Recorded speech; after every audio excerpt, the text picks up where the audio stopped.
Coming up on Cracking Quantum. And that's my strength, bringing these people to the table to actually say, we can do optics, we understand how light propagates through biological tissue, you have the next big innovation in physics, and you have a need in the surgical theatre, we will piece those things together. My PhD supervisor always told me, a PhD is not the highest academic qualification you can get, it's the lowest degree of training you can get to do research. So look at this as the first step of the journey and not the last step. My name's Ash Lyons. Join me as I try and figure out what quantum science is really all about. Welcome to Cracking Quantum.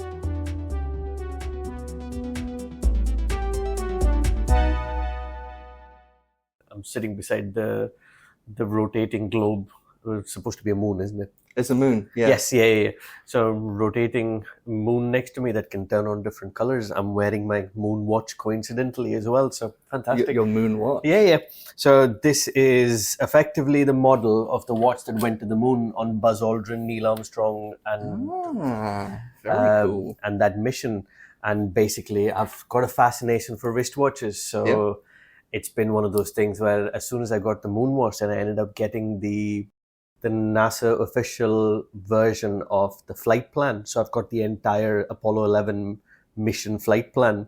I've got a letter that was posted in the US the day after the moon landing with the postage stamp that basically said first man on the moon. Yeah. And a stamp that also says the same thing as well. So I've got a fascination with the Apollo 11 mission. That's fantastic. That's really cool. And you just kind of like glossed over the fact that it's a levitating moon thing. Yes, So this is on the desk of someone I share my office with, and it's something that we bought for an outreach event that we were doing. We were at the Glasgow Science Festival this year, explaining how quantum states are tricky, and we wanted something which is kind of like tricky to balance and delicate. So we got one of these Levitron knockoffs. So it's plastic floating moon that lights up different colors and looks nothing like the moon when it's bright purple or pink. But whatever, it's cool. It's a nice little thing. No, absolutely. It's always nice to have a few things on the desk. I've got an entire collection of helmets and Formula One car replicas of Ferraris, basically. And underneath my monitors, they're all Ferrari helmets and cars. That's cool. So, starting off actual podcast. Absolutely. I'm here with Akhil Kallepalli, your Chancellor's Fellow, University of Strathclyde, and you've got a Leverhulme Trust Early Career Fellowship as well, which is absolutely fantastic. There is loads of stuff that we could talk about. We could be here forever, and we definitely don't need to just chat in this one episode. We can do a few because you're so close. You're at University of Strathclyde. Yes, just down the road. And you and I have had many conversations which started out as 60-second conversations, ended up being 60 minutes. So exactly. And I think, what was it? The first time we spoke was related to that because it was the phase when I was applying for RAN fellowships and Leverhulme Trust Fellowship. And we had a conversation when I was applying for an RAN fellowship. Through the conversation, I found out you had applied for the Leverhulme Trust the year before. At the same time, you applied for the RAN as well. And I was doing pretty much the same thing. And then it's been postdoc with Miles, Leverhulme Trust Fellowship, and onto the Strathclyde position now.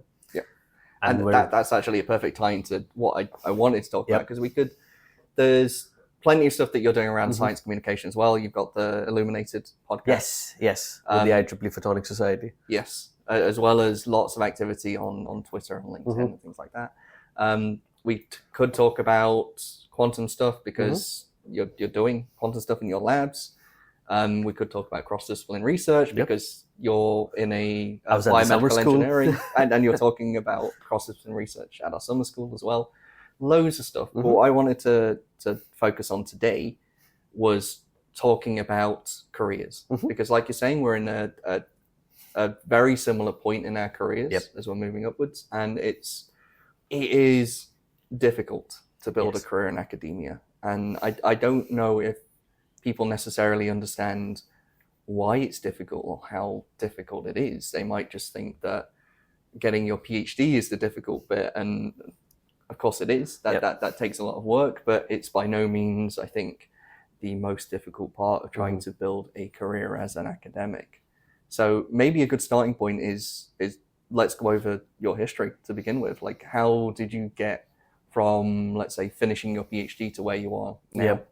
So it's been a very, very interesting journey. So I started my postdoc with Miles. And this is Miles Paget, who's Miles here Paget, at Glasgow. University of Glasgow.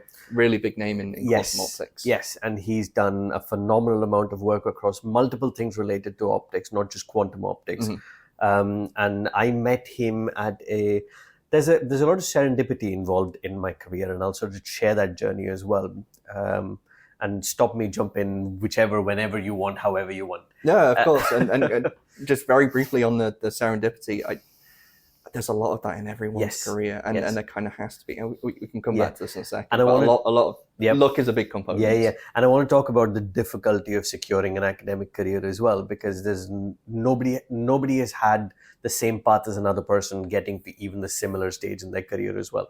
So there's all of that we can talk about. So I met Miles at the end of 2019, when I was hosting and supporting an IEEE conference, the British and Irish Conference in Optics and Photonics. So Miles was the keynote speaker, and I'd seen his presentation and sort of when everything that he's doing is quite interesting, but my personal interest was biophotonics. So the nexus of the two things looked extremely promising.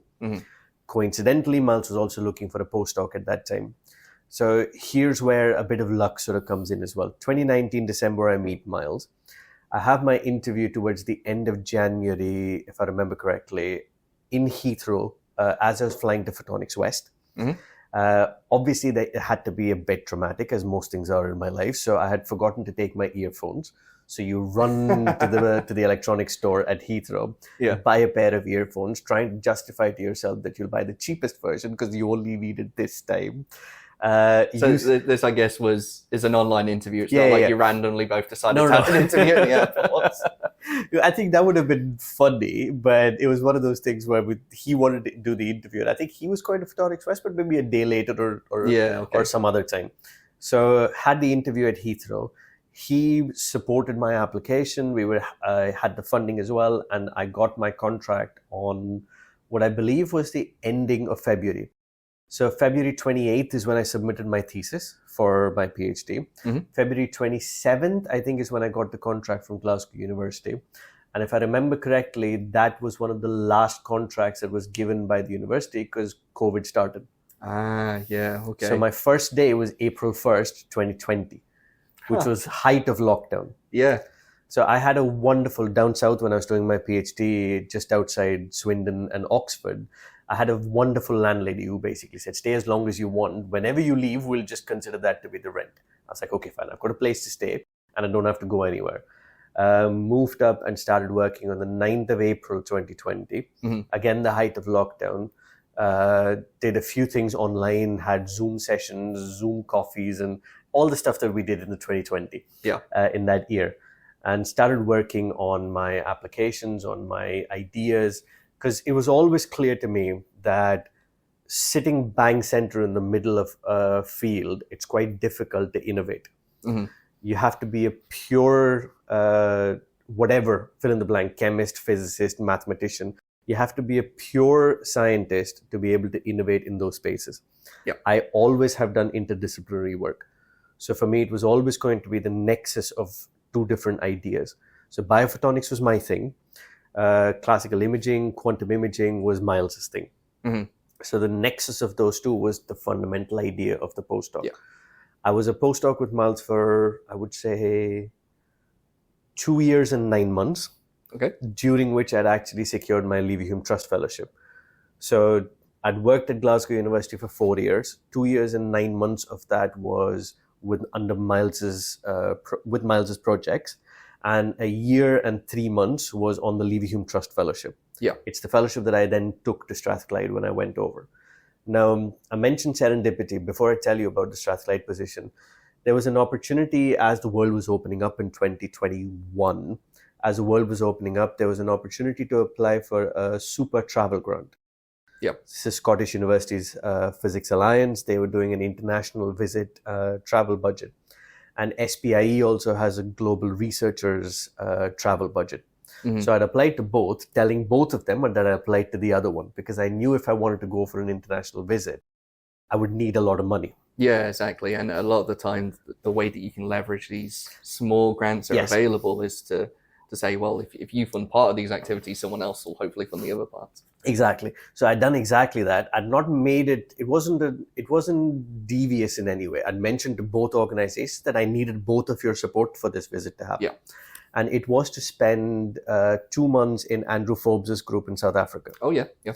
So the interesting thing about this is Andrew is fantastic. We're still collaborating. One of my PhD students is closely related to the ideas that were developed when I was at South Africa with Andrew. But the super grant that I'd actually applied for was assessed by my then head of department at Strathclyde. Yeah. And he reached out to me saying, I can see your profile. I can see the work that you're doing. I can see the trajectory that you are on. Mm-hmm. We have an opening here. Would you like to apply for it? Yeah. And that's how I ended up at Strathclyde as a Chancellor's Fellow. I made the application in 2023, and I got my contract to start on the 1st of April of 2024. So I've been there for about 15 months now. Yeah. And by the end of this year, I will have potentially, or almost nearly confirmed, I'll have 5 PhD students, 4 undergraduate students, and 4 master students in my group. That's fantastic. That's a very quick building of a research group. Yes. That's definitely true, which is, of course, fantastic. And it's not, I guess, what everyone necessarily wants to do is build a group that quickly, because I know from my own experience, one of the things that you learn when you get your first academic position, you start pulling in PhD students, is chances are you're going to underestimate the amount of work that's going to take you. It's not just you've got a student around who's doing stuff in the lab all the time. You need to be like constantly jumping between different things, and that can be quite difficult, because obviously all of those students are working on something which is a little bit different. So you need to learn how to switch gears. And for me, that was quite important as well, because I knew I wanted this career from when I was maybe 19, 20, 21. Okay, yeah. I knew that this is a path that I wanted to go on. Not the field, not the domain, because I had done my bachelor's in satellite-based image processing. Right, okay. So I come from a completely different background. I wasn't a physicist or an engineer in the traditional sense from the get-go, but I knew I wanted to be in academia, and I know I wanted to build a team. So we're in the stage right now as a team, as a group, where I'm very grateful for the support that I've had, and I've been very lucky, and and it's all of this, I see this as a vote of confidence in me as an academic. I've had a good start. I think we're now at the stage where we know we have enough in terms of people, in terms of resources, in order to produce good work. Yeah. Now I think it's time to hunker down and strengthen that foundation rather than continuing to build without a solid foundation. Yeah. So that the bones for something successful are there. We just need to make sure that we're building it on a very stable foundation. Yeah, exactly. That's an excellent point. You want to not jump around between too many different ideas in different fields. What you want is to make sure that as you're growing as a researcher, to kind of be identifiable as a person who's doing this thing really well. Yep. And that's where we talk about a lot as academics, is like finding that little niche early on in your career that you can really kind of be the go-to person. And that's how you grow, rather than just doing bits of everything, which I'm definitely guilty of a lot of the time. Well, I think it's an interesting perspective, isn't it? Because we had talked about this before, sort of when not recording, basically. But we talked about this before, where niche can also be different based on different people. Yeah. So I know a lot of my colleagues, including yourself and a few other people who've gone, I understand this concept extremely well, and we're going to try and drill down and see whether do we take it to different domains, do we take it down a certain path, or do we go, if this is the innovation, then do we then take it forward into commercialization? People take different routes. My niche has always been, I was having a conversation, I digress, but I'll come back. I was having a conversation with one of my mentors, and she and I were talking about trying to understand what your individual strength is. You get this question asked quite a lot when you go to interviews. What are your strengths? What are your weaknesses? But when you think about it on a very personality-driven level, the skill that I could come up with was, I have a relatively unique ability of bringing multiple people to a single table and finding a niche. Yeah. So this is nothing to do with the next breakthrough in physics. It's nothing to do with the next breakthrough in engineering, but basically looking at different pieces of a puzzle and being that person who can fit it together. Yes. So our group currently focuses on clinical translation of classical and quantum optics. We sit between physics engineering labs on one side and the clinicians on the other side. And that's my strength, bringing these people to the table to actually say, we can do optics. We understand how light propagates to biological tissue. You have the next big innovation in physics and you have a need in the surgical theater. We will piece those things together. Yeah. So that's why, for example, every one of my PhD students has an industry, a UK, and an international collaborator from the get-go. And That's fantastic. that they always have an opportunity to go, okay, we're developing this in the lab. How is it useful? They already know the clinician who to ask the question. Yeah. I want to improve my skills. I want to see different research labs. Where can I go? They already have an international collaborator in whose lab they can spend some time. Yeah, that's great. And that's how I've built the idea. So I know some people drill down into singular research questions, and some people look at applied research. My strength is bringing different people together. Yeah, and it's amazing that that's what you've identified as being a key skill for you. It is really hard to kind of identify a lot of the time what is it that you personally are really good at, like what are your strengths, especially if you've been working in an environment that doesn't necessarily show how that can be exploited too well. So what I mean by this is let's say you develop a skill from working with a particular group of people and you stay working with that group of people for long periods of time, well, if you were to take that skill and take it somewhere else, it will be clear that what skills you built from working with that one group of people, because you'll have learned what they learned. But if you are sticking around in the same environment, it can be hard to kind of identify if everyone around you knows more or less the same thing. What is it that you are actually good at? What's the key thing? And that's more of the environment that I've been in. So I did my PhD working with Daniele Faccio over at Heriot Watt, and we've moved universities, but I'm still working with him really closely. And part of the challenge from my side was really trying to dig down and think, well, what are my strengths? What do I bring to a table? And along a similar kind of vein, I kind of found that one of the things that I'm good at is recognizing different technologies and different techniques, learning at least the basics of these rather than going really into the details and developing, let's say, the engineering side to make them perform really well. But instead, taking those key concepts and applying them to different areas.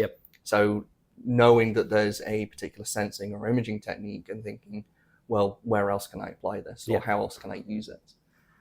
And the same with technologies as well. So I work a lot with single photon cameras.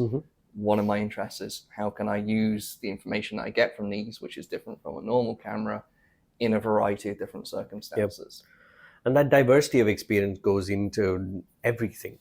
Do you know one thing really, really well that can be applied in many places? Or do you know enough about many things that can all serve a singular goal? And I've done that both in terms of the projects, but I've also done it with my PhD students. So my PhD students, although we do physics on one side and we do medical research on the other side, I've always believed that if somebody had the exact same skills that I did, then the ideas wouldn't be new. And this has worked for me. This isn't a blanket statement. This is just the way I have approached things. And so my PhD students, one of them is a physicist, one's a mathematician, one's an electrical engineer, and two of them are biomedical engineers, all of whom are working on topics that they have never seen before. But they have the perception that they have, the skills that they bring, CAD design, 3D printing, looking at ideas for the first time. The mathematics PhD student will be able to look at theory for the first time, because I am not a theoretician. I don't look at theory. I'm an experimentalist. But she can now be the conduit between myself and theoretical physicists to find out new innovations, because she can translate that language. Her learning curve is trying to understand quantum optics, which she has found out that she can't do in 2 months. I think this is a really important point, and it really highlights what a strong research environment is like, and also some of the misconceptions that people have as well. Because so when you're doing your PhD, backtracking a little bit, you do so within a particular research group most of the time, and you've got an academic who is your supervisor, your main point of contact. And people often take this to mean this is also the main person that you are learning from. But that's not necessarily the case, because as an academic, what I want is for people to be bringing in skills to my research environment that I don't currently have. So if you go into a PhD expecting that your supervisor is going to teach you everything, you're going into this with the wrong mentality, I think. The PhD supervisor might be bringing you in because you know something really valuable that they have absolutely no clue on. And there's a learning curve for both of you. And I found this when I was doing my PhD as well. So I went into it going into optics more broadly. Specifically, actually, where I started my PhD was working with high intensity lasers and looking at light matter interactions. But during my PhD, we as a research group developed more of an interest in quantum optics.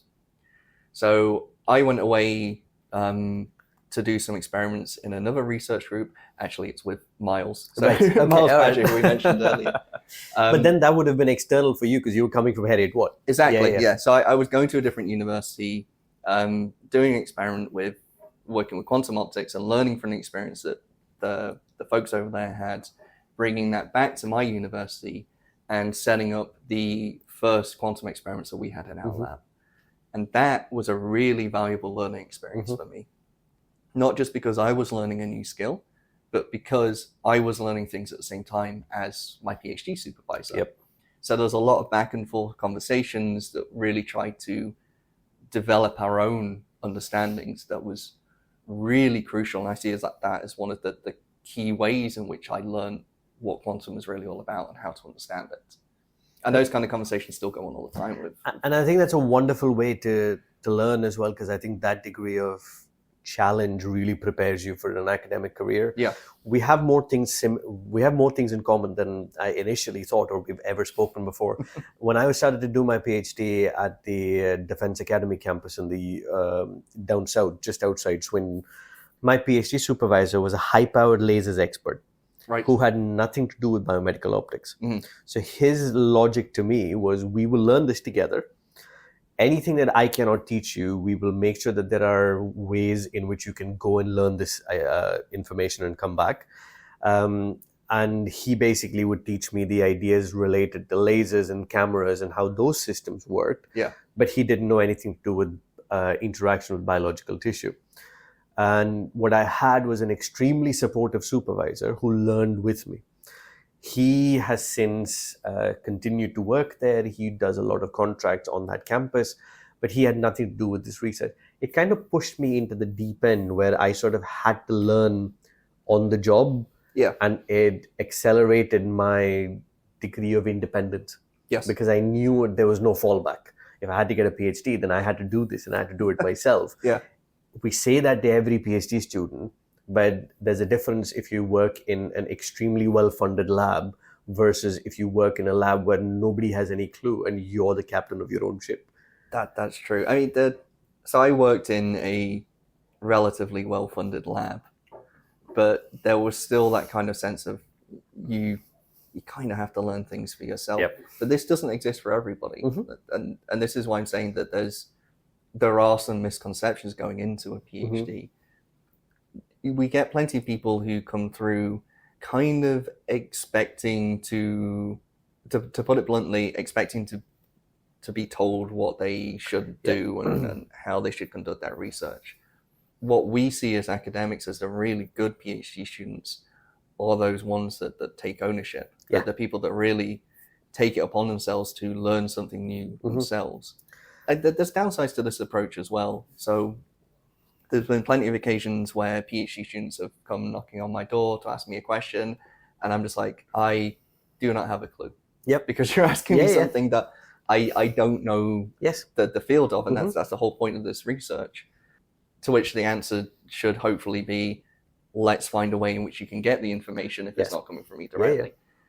But it's certainly got to be the case where, and this is for the first time in a student's career as well, as they've come across it. So they go through their undergraduate degrees and the masters, and they're usually taught quite prescriptive courses. So there's very much decided content that they're going to get taught. Then they come into a research environment where they're now not listening to lectures, they're actually in a lab all the time, or working behind a computer, whatever, but it's 100% research. And realizing that the answers aren't there in front of them. And they need to do something to find those answers. And sometimes it comes with the assumption of, well, my PhD supervisor will know those answers. But if your supervisor knew the answers a lot of the time, there wouldn't be much point in doing the research. I think this is a good thing in terms of expectation setting and having those conversations early on in the PhDs as well. So most of my PhD students are students who've worked with me before. And anyone who's choosing to do a project with me at the very, very outset gets told, I don't know the answer. So if this is your idea of joining a group, doing a project, doing a PhD, any of those things as your highway to a high score, then this isn't it. Because we don't know the answer to the question. You're going to solve it as you go along. And if you don't have that degree of independence, then this isn't going to work. Because I have never been the kind of person who micromanages. I've never been the kind of person who sits down every single day, checks what's been done, what has to be done. I always prefer to work with students who, if you give them steps 1 and 2, can figure out 3, 4, and 5. And I'm very happy for somebody to go down a wrong route and then take a U-turn to come back rather than being scared of doing something wrong. Because at the end of the day, my PhD supervisor always told me, a PhD is not the highest academic qualification you can get. It's the lowest degree of training you can get to do research. So look at this as the first step of the journey and not the last step. And hopefully that should change the perspective. That's really good advice, It really is like the best way of learning, I think. So exactly what you said about showing someone how to do steps 1 and 2 and then learning how to do steps 3 and 4. That resonates a lot with me, of how I try and approach things as well. And sometimes you do, let's say, know the answer to the broader question. So you might know, you've probably got a good expectation of, I've got this big research question, I can kind of expect to know what the answer is. But sometimes the bit that's missing is that, well, how do I get there? And that is something that particularly PhD students have to learn how to do. Otherwise, there's no point in doing a PhD, at least as far as I'm concerned. Because you should be gaining new skills. And if you know how to get from step 2 to 3, that's not gaining you any new skills. I spend a lot of my time when I'm talking to PhD students and postdocs, if they ask me a question or they're asking like how to do something, a lot of the time my response is just go to lab and try it. Just to like try doing the thing, work out where it's going wrong and try and fix it. Because that's what working in a research environment is like. That's what you have to do all the time. It feels a bit like a bit of a cop-out if you're a supervisor and you're saying, well, just go try a thing. Like, I don't know, so just go try and see. And where people are kind of struggling, there's probably some guidance that we can give as well. So the response could also be, I don't know exactly the answer to this, but here's how I would think about it, and here's how I would try and approach the problem. So you can go and find the answer to yourself. But I think one of the worst things that we can do when asked a direct question a lot of the time is just give a direct answer. It goes back to the old adage, isn't it? Teach a man how to fish and he can feed himself for the rest of his life. So the idea always is, should I come across a problem a student has asked or somebody has asked me that I don't know the answer to, I have no qualms saying I don't know the answer to the question. I find that to be actually quite a comfortable thing to say rather than try and make up an answer to sound like I know it. Because it's so easy to go wrong with that. And mostly you do go wrong with that. But I think you shouldn't be worried about making a mistake, about trying something new, about learning through that experience. Because I was thinking about this as you were mentioning that we were trying to align a laser a few years ago with a master student in the lab. I was able to align the laser in, 2 minutes. the student had been working on that for the last 2 weeks.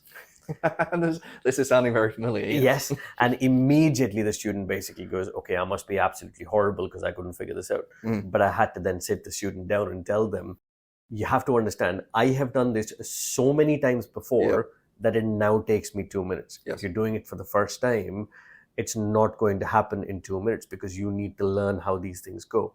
And so much of this is intuitive. So much of this is trying to figure something out, because what we fundamentally miss is you can find Wikipedia articles on how core concepts work. You can find the latest cutting edge innovation in a research paper. But nobody ever talks, at least in the digital space, nobody talks about how to align a laser, how to actually set up a down conversion system. You get a picture and you try and figure it out from there. Or you go and speak to somebody who's done it before. Yes. But you no longer seem to be able to do every step of a research project in vacuum. Yeah. You do need to speak to other people. And I think that's a skill set that a lot of people need to learn, because you need to have the courage even to ask somebody that, I don't know this, can you show me how to do it? And that exists. To add to this, it's not just speaking to other people, it's hands-on experience as well. That's kind of like the two key modalities of learning, I think, going into a research environment is you speak to someone who knows how to do the thing. But even if you speak to someone, it can be the same as looking something up online, right? You get the instructions, but unless you are in a lab doing something yourself, aligning a laser is a really good example.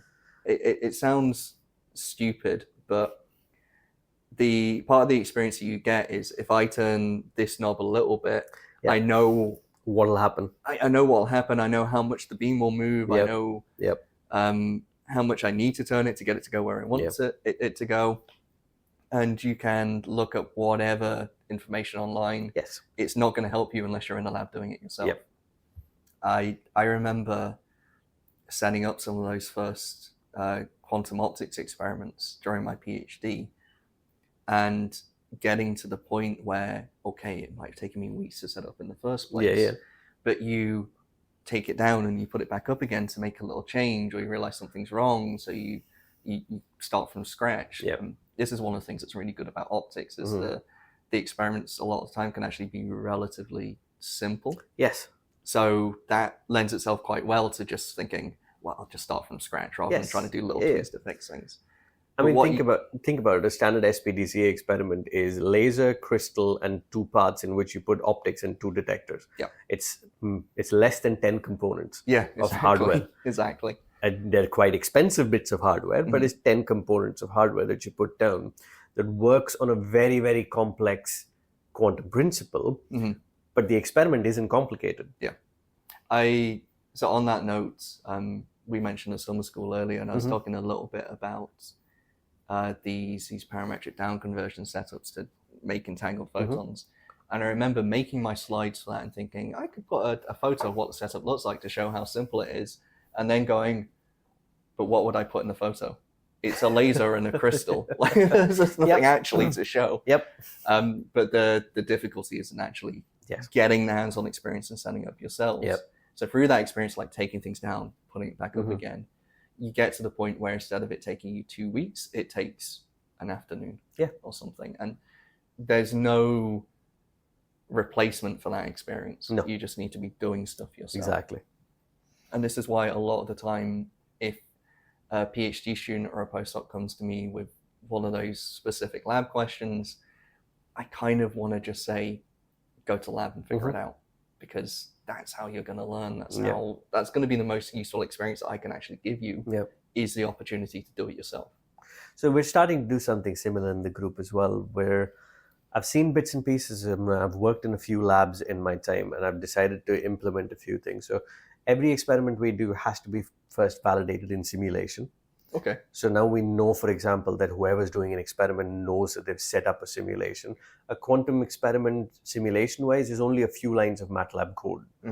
You can sort of kind of generate it in a way. You can do signals, you can randomly generate signal values, and you can set that up. Every single experiment we do is being drawn in Blender. So we see what an optical table looks like before we put anything on a physical optical table. Okay. Because you now draw your experiment out and you sort of go, well, that can't really work there. Or you've put in a 450 millimeter lens when you don't have 900 millimeters of space to work with. So you have those sort of challenges. It's a lot of work at the start. And I know some of the students have mentioned that it's like juggling too many balls too early. Mm-hmm. But I think there is still value in going through that growing pain as well, because it happened to me in my PhD and it's happened to quite a few people that I've spoken to. You have a exponential growth moment. Mm-hmm. It happens in the second year for most people. For some people, it happens in the third year of their PhD. But it's basically you put in the work and you put in all the effort, you do all of the learning and you think you're making baby steps. Yep. And you're not making much progress. But somewhere in your second year, when you're either writing a paper or you're speaking to a collaborator or you're trying to piece the project together or you've made a mistake, you have to take it down and build it all together. You have that one moment where you realize, oh, wait, I've actually learned something in the last 2 years. Yeah, exactly. And suddenly now you know more than what you've ever known before. And I think in most cases, maybe with a PhD, as an academic, writing grant applications, or even generally philosophically for life, mm-hmm. I think it's always about trying to get to that exponential moment. Yeah. And if you find that the progress is not good, if you find that the results are not coming through, it's just because they're around the corner and you just have to keep persisting until that moment. Because I think a lot of PhD students come through with the mindset of somebody who's done a bachelor's or a master's. Mm-hmm. I study, I write an exam, I get a score, my job's done. Yep. But as a researcher, you are firstly looking at the unknown. You are now your own manager. So mm-hmm. you manage your own time, you manage your own effort. Suddenly, rest of life starts to happen as well. People come from different walks of life with different personal and professional commitments. And suddenly all of those things start to picture in as well. And now you've become this human who's got many facets rather than I study a course and I write an exam and I get a score because my entire objective right now is to pass an exam. Yeah. It's quite a leap. And I think that's why we have a deficit right now of a lot of research skills in early academics and early career researchers and late stage PhD students. But that's also partly because that sudden change of what lifestyle looks like. Yeah, exactly. Anytime I think about this, I also think about, well, what could we be doing at those earlier stages? Because when you go through, for example, a physics degree, mm-hmm. and you have experimental lab components, yep. So like you're in there playing around with the bits and bobs that we would use as researchers. But again, it tends to be quite prescriptive. Mm-hmm. You get a sheet of paper that tells you what the experiment should look like, what measurements to take, what kind of data analysis to do. And that leads to students asking directly, how do I do this thing? Yep. Which I think what you want to do is introduce people to a research environment, mm-hmm. it's the wrong way of doing it. Yep. Instead, what you should be doing is giving a broad task, yep. Study this thing or mm-hmm. come up with an experiment mm-hmm. to measure this, yep. this concept, and give maybe the key components and some hints, but encourage that critical and creative thinking that you need to develop during your PhD to become a solid researcher. Yeah, absolutely. Because you can piece it together in different ways. Build the skills so you're ready for everything outside your PhD. Build the skills because you want to be an academic, or reverse engineer it. Find the role that you want to be in and see the skills that you need and put in sort of milestones throughout your entire career to achieve that from where you are to where you want to be. There's a very interesting book that I read very, very early in my life. And as I was just saying that, I remembered it because the title is called How to Get From Where You Are to Where You Want to Be. And it's a very attractive red book where one of the letters is an A, the other letter is a B, and there's a little line that joins A and B, mm-hmm. how to go from A to B. And it's one of those things where you can deconstruct the career that you want to have. You can piece together the skills that you need to have that career. But what you end up is, should you not be able to make that career, you now have an entire profile of skills that's applicable anywhere. Because academic jobs are not easy to get. You have two different ways of doing this. In places like North America, they have tenured and non-tenured positions, which is a game of its own. In Europe and at least in the UK, you have fewer positions, but most positions have the security of a long-term contract. Yeah. So on one hand, you don't have enough positions, but the ones that are there are secure. And what was it? More than, at least in North America, more than 1 in every 13 PhD graduates, only 1 in 13 PhD graduates gets a permanent contract. Yeah, I'm sure it's way lower for us. Yes. I can't remember what the number is, but that sounds high to me. Exactly. So the odds are never in your favor, but I don't think that that's a bad thing. No. I just think it's an opportunity to build a set of skills that you can then innovatively apply. Do you want to be an entrepreneur? Do you want to be a researcher? Do you want to be a research staff member, but you don't want to be an academic? That's fine too. Do you want to work in a lab? Do you want to work in a startup? Do you want to work in a company? Do you want to throw all of this aside and go work in a finance company? Mm-hmm. Still relevant, everything in a PhD. So there are so many PhD graduates who are built successful financial careers. Yeah. It's because a company values the skills you have, not the knowledge you have. Yeah. There's so much there that I want to kind of expand on and discuss more, but I think for another time, because we'll I'll come back, don't worry. We can definitely keep on talking about this for ages.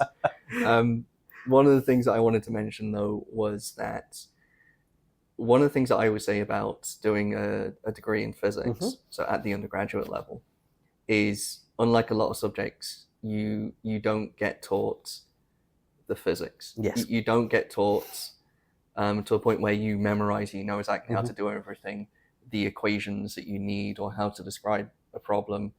What you get taught is the critical thinking that allows you to come up with that description yourself. Yep. You get taught problem solving. You get taught essentially how to think like a physicist rather than the subject of physics. Yep. And there's bits that are missing from that as well that we don't get taught that we probably should. Yep. But I say like that's kind of the key thing of learning at least a physics degree. The other thing that I wanted to touch on, you mentioned that you knew you wanted to be an academic from really quite an early stage, and that was different for me. But I wanted to ask you how you knew that. What is it about academia that attracted you? So before I answer that question, I'll ask you a question. I don't know how often people have done this on the podcast, but when did you know? When I got here. When you got here? Pretty much, as in when I got to where I am. I still feel like I'm discovering exactly what I want my career to be and where I want to be as well. I think this is a healthy thing to do, is to constantly be questioning, is academia the right place for me? Oh yeah. Is there something else that I'd rather be doing? And at the minute, I think academia is where I want to be. Yep. But I learned that as I kind of kept on going. So I got to the end of my degree and thought, I like the idea of doing research. There are some projects on offer that sound really interesting to me. Yep. So that led me into a PhD. Got to the end of my PhD and saw that there were opportunities to learn new skills and continuing developing the skills I had. So part of the attraction to me to staying in academia was actually, I knew there was an opportunity coming up to move university, go to a different environment. And there was lots of, let's say, technical little bits that drew me to that as well, but we don't need to go into it. And from there, I kind of just kept on going and gradually gaining more and more interest in an academic career, rather than there was like a key decisive moment where then academia is where I want to be. I sometimes kind of, in a sort of blasé way, say to people, it's just where I ended up. Yep. Which undermines a lot of the effort it takes to get there. Absolutely. But there's a nugget of truth in that as well, where it wasn't a case of I learned all of a sudden that an academic is what I wanted. Yep. It was little bits here and there that kind of brought me into thinking like an academic to begin with. Yep. I think learning how to write the grant proposals and the fellowships, learning how to interact in a lab with both research and undergraduate students. All of this kind of grew and fitted to my experience and what I enjoy doing. Yep. And so I just ended up here. Yep. So for me, it was a very interesting journey, because like you as well, I had various milestones and sort of plans, plan A, plan B, at every stage of my career as well. So I did a 4-year bachelor's degree in geoinformatics engineering. The principles of the course were basically there is this little light touch exposure to civil engineers about geographical information systems that effectively make things like Google Maps, and satellite imaging, geomorphology, all of which are relevant to build a building or make a bridge or any of those things. They pulled that section out of the engineering course and they've set up an entire bachelor's course highlighting each of these topics through the course of 4 years. Towards the end of my third year, we were all asked, pick a project. You've got to do a 6-month project and it's a part of your graduation. You need to deliver this project. Well, that was the first time I think I discovered research papers. Up until then, everything I'd studied was out of textbooks. Yeah. So I was like, I thought to myself, okay, I've done textbooks. I'm now seeing these new things called research papers. And I'm looking at 3 different research papers with the same person's name on it. Part of me loves the fact that my name's on a door, right? I have to admit that I do enjoy it because now my lab's named after my name. Yeah. I've got a story about that as well because I asked the internet, how do I name my lab? So ask me later and I'll tell you that story as well. But I like the idea that people's work was immortalized on a piece of paper and it's going to be there irrespective of whether the person's around or not. So I picked a project that was quite interesting where we're trying to understand what happens to the Indian shoreline as a function of sea level rise. The things you think about is, very simply put, if sea level rise happens on a beach, the beach gets eroded. If the sea level rise happens next to a cliff, then it just rises, but the cliff is still there. Yeah. And if you map all of those features and then you do a linear scale model, you can predict where the shoreline is going to be at a future year. Sure. That was the final year project. Through the course of that project, I enjoyed it so much because my university is one of the oldest universities back home. They still had those library drawers in which you flick through the cards to find a book. Okay. So I enjoyed that entire process, trying to find papers, trying to find more information, learning every single day. So at this point, I thought this is quite interesting. I could do this for longer. And I went to my project supervisor and I sat down with him and I told him, I need some of your time because I want to have a conversation about my career. So we set out a time at 4:30 in the evening where we thought won't interfere with work. We'll sit down and have a conversation. And I asked him, tell me what an academic's life is like. Tell me, what do you do on a day-to-day basis? And what are the pros and cons of your life? Obviously, the conversations, this is still true anywhere in the world, revolve around career growth, the ability or the range of opportunities, salaries, which is a key conversation. Whenever you compare a similar skilled person working in industry, they're almost certainly paid much more than you. Yes. And when I say much more, you're talking 20, 25, sometimes 30%, maybe even more than that in some cases. So all of these discussions were actually had.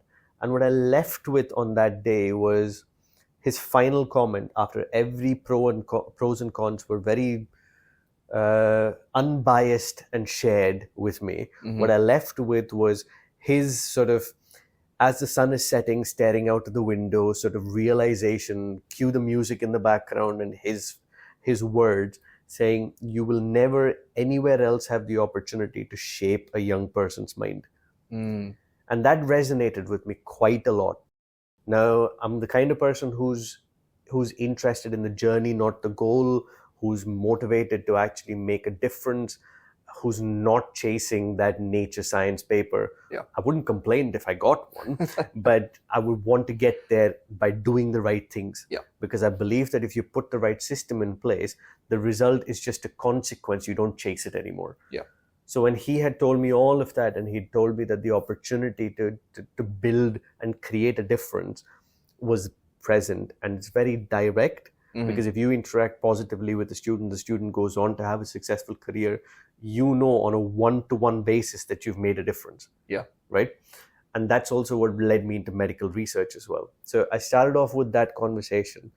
That's immediately when I knew that I wanted an academic career. I did a 6-month project and I thought I could do this for longer. So I picked a master's by research course that was a joint program between India and the Netherlands, where it was a 6-month individual research project. So in the previous case, in my bachelor's, it was, if you repeat something that's already been done, that's okay. Right? But we just want to know that you have the skills. For the masters, it was you need to do something that's never been done before. I told myself, if I can do 6 months of independent research, I'm going to do a PhD. Otherwise, I'll look for something else. Yeah. Enjoyed it. Even though I didn't score very highly on my master's thesis, I still enjoyed the process. So I went, okay, forget the result. I've passed. I've got what I need to carry on to the next stage of my career. So I went ahead with the process. Did a PhD that had quite a few ups and downs, both from supervision, from topic, from funding, from access to resources, everything, but still enjoyed it. Yeah. And then I thought, okay, and now I'm in a different country. I need a visa, so I'm chasing that route as well. And then you know the story. I met Miles after the PhD. I told myself, I'm going to start a postdoc. And within the first year of my postdoc, I need to secure my own funding. And which is an ambitious target. Yes, exactly. Because I told myself, I need there to be a sense of perpetual growth. Yeah. Right? Every single day. Even if that growth is not externally visible, it still has to be internally obvious. Yes. So I told myself, okay, I need to show independence. And I appreciated all of the opportunities that I got working with Miles and Glasgow Uni. But then I went, okay, I need to get my own funding. I got an extremely positive review from my first set of applications and basically went, try again. Yeah. So I secured funding for myself, not within first year, but within 18 months of starting my postdoc. Which is still really, really good, yeah. So then I told myself, okay, I've got my Leverhulme Trust Fellowship. I'm going to give this a year and a half. And within the year and a half, I need to be in a permanent position because I would like to start building a research group. Yep. And I know that there is an advantage in building those sort of profiles once you hold external funding.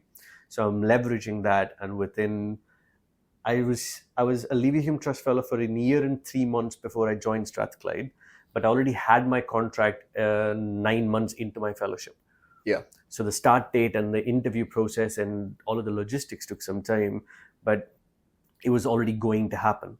So I told myself, if I've now got my lectureship within a year of my fellowship, now I want to use that as a springboard to build a research group, build international collaborations. And so far I'm on track. Yeah. And I am not worried or I don't make any qualms about my ambition. I'm happy that I have those ambitions, but I'm also realistic enough that I know that those ambitions have to be based in results. Sure. So I can't sit there, just keep wishing it to happen. But I also think that it's good to have a North Star. What are you getting out of the bed from? Yep. And Absolutely. That's sort of the journey. So I've started somewhere, knew I wanted to be here, and I've got external support, validation, and a vote of confidence at different stages of my career. So I knew that 18, 19, 20-year-old researchers was not basically dreaming in the stars, sort of had a trajectory and put things into place to do it. That's fantastic. So that's me in a nutshell, so to speak. Very, very quickly, because we're running out of time, and that's a really good positive note to end that discussion on. Do you have a random favorite science fact? And I'm aware that I didn't ask you before, so I'm putting you on the spot here. Okay, I'll tell you a random fact, and I'll tell you that based on a fascination and a hobby of mine. So I started this conversation saying I had a fascination of wristwatches. Yes. There is a Speedmaster moon watch that was made by Omega that had on its dial the words, "What can you do in 14 seconds?" Huh. And the idea behind that is in a future Apollo mission after Apollo 11. I forget which one it is, but there's a Tom Hanks movie on this particular topic. As the capsule was coming back to orbit, their electrical systems or something on the console had failed.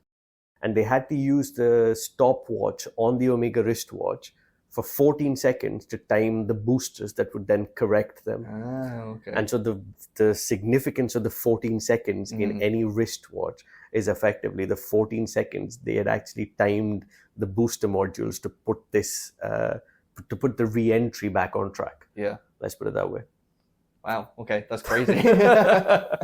And there's a watch to commemorate it. There's a whole story about it in watch communities about why those 14 seconds were important. Yeah. And it's a moon watch that's connected again and again and again because it was the only watch that passed all of the tests NASA had actually put to commission okay. a wristwatch for space. That's So if you see a picture of Neil Armstrong on the moon, look at his right wrist and there's a watch strap to it, and that's an Omega. That's fantastic. There's your weird fact. That was Strange fact. great. That was fantastic. So let's leave it there. And Brilliant. There's loads of discussion that we could keep on having, but save it till next time. Thank you very much. Thank you very much for having me.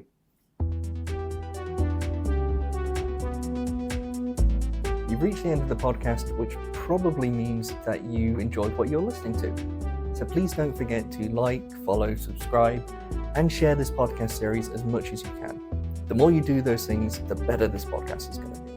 Don't forget, you can always contact me by email at ash@crackingquantum.co.uk. And please join me again for another episode of Cracking Quantum.